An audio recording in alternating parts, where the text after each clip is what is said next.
dito pa ito yun, no? So, dyan po nagsisimula yung kanilang viaduct ng ano dito, no? Sa may ano, CP into. So, sa may bahagi ito ng Santo Tomas, yan po nagsisimula nila niyan, no? Dito. So, wala pang ano dito, no? So, wala pang development dito. At dito na, patagos yan dito. Ito po yung dinadaanan natin. So, ito po yung dire-diretso naman ito sa may San Fernando Station. Makita nga natin dito yan, no? So, mahaba na yung mga ano dito, mga talahib, no? Yan. Yung tagulan dito, baha dito. At ilang metro lang din ang layo dito. Ayun na yung kung saan ay may mga pangilang poste na sila. Hindi ko alam kung ilang pirasong poste yung natapos na nila dyan. Yun, so unahan. Makikita natin dito. Yan.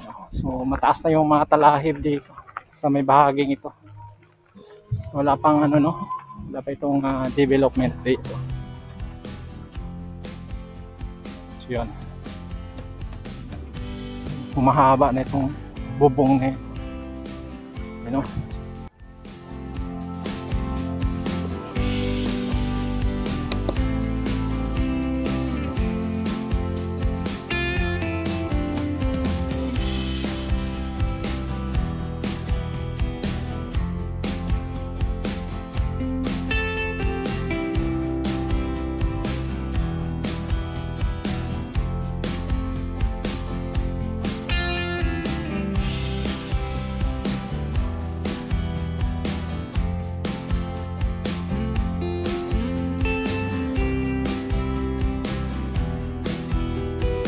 Hanggang dyan.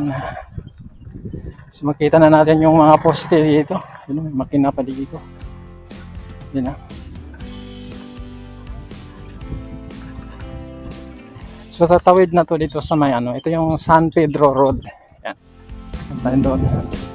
Oh, ito na San Pedro Road dito, no?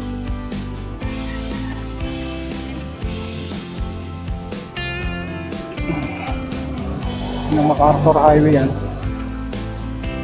Barangay San Pedro yung